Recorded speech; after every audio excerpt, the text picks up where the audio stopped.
Realizing as I was on my way to the theater that I was seeing this movie on what would have been Ed Warren's 99th birthday was kind of a nice touch.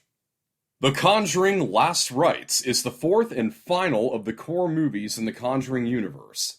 Patrick Wilson and Vera Farmiga return as demonologists Ed and Lorraine Warren, who now growing old and weary, decide to take on one last case, the haunting of the Smurl family in 1986 Pennsylvania.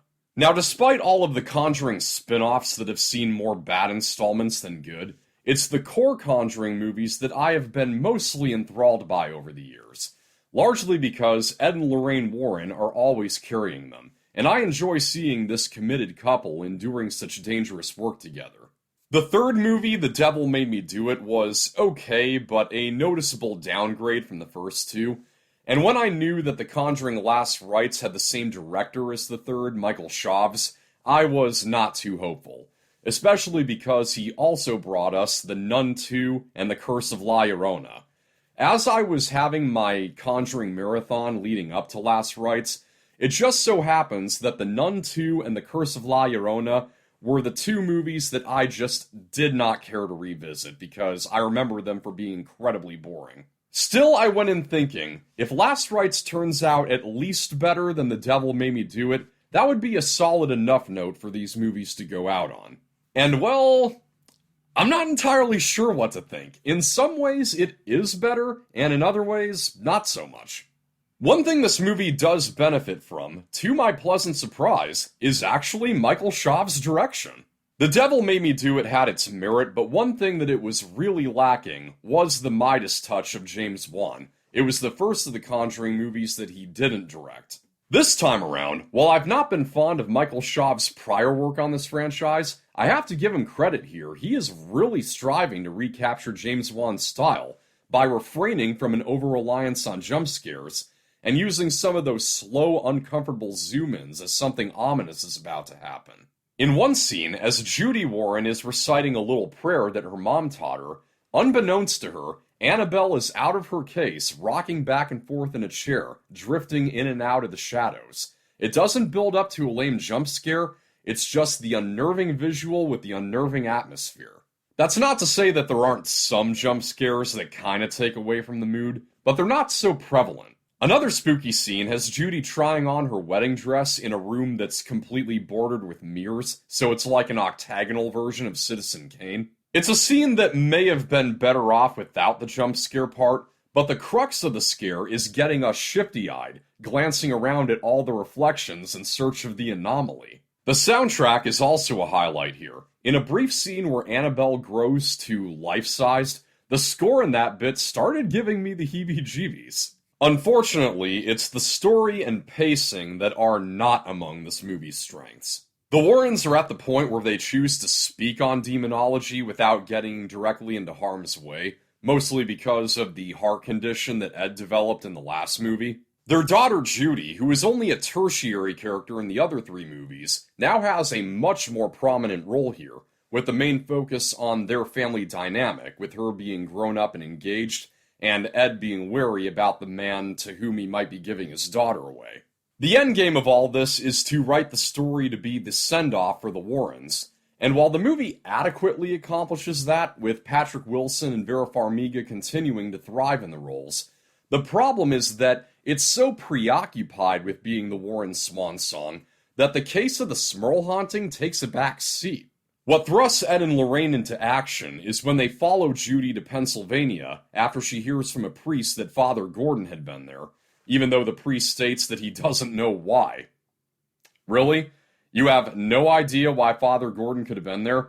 It never crossed your mind that maybe the demonic case in Pennsylvania making media headlines had something to do with it? No, it's Judy who puts two and two together.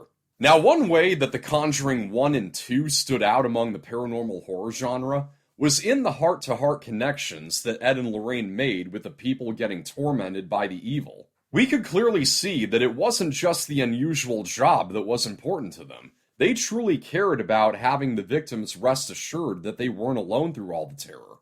In Last Rites, though, there's not much time for that, because it is over halfway into the movie when Ed and Lorraine finally decide to get on the case and enter the haunted duplex at the prompting of their daughter. so the personal connections between the Warrens and the Smurl family are barely there. And when they're there at the house, the primary focus is on the fact that they're dealing with the first demon they ever faced. The conduit is a large mirror that they had inspected at an antique shop back in 1964, and now the Smurls have wound up with that mirror in their house. And as we see in the opening flashback sequence, the encounter with that demon nearly took the life of Judy when she was a newborn. So I guess you could say, this time, it's personal. Though, to be honest, I don't think Lorraine would be up for Mother of the Year when going into a potentially dangerous situation while 9 months pregnant. I love, too, how as she's being moved through hospital hallways while going into labor, there are really pronounced flashes of lightning even though there are no windows around. Are we back in the basement from the first Annabelle movie? Now, even though the mirror itself does exist, I figured right away that this opening sequence was completely made up, not at all based on anyone's testimony. Which, to a degree, we know to expect. I mean, whether or not you believe the Warrens' casework or any of these hauntings were legit, I think it's fair to say either way that the Conjuring movies fall under the umbrella of historical fiction. But I felt like this movie may have gone a little overboard with creative license for the sake of bookending Ed and Lorraine's careers in demon hunting. Although serious props to the casting of Orion Smith in that first sequence, because he really looks spookishly like a young Patrick Wilson. There is, however, a recasting that I cannot for the life of me understand, and that is Mia Tomlinson as Judy. In the first two movies, she was played by Sterling Jerens, and in 2019, we got the spin-off, Annabelle Comes Home, and because that movie was a midquel set between Conjuring 1 and 2, they needed someone younger to play Judy, so they gave the part to McKenna Grace. Fair enough.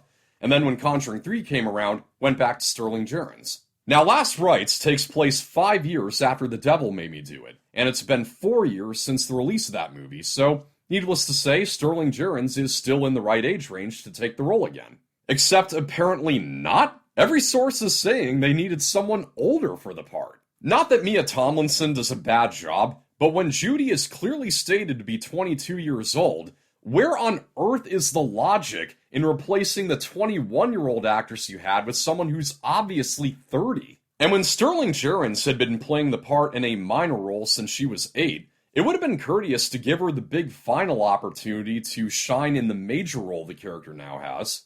I find it rather curious, too, that there's never any reference to the other major investigation that the Warrens partook in that year, the case of the Snedeker Funeral Home in Connecticut.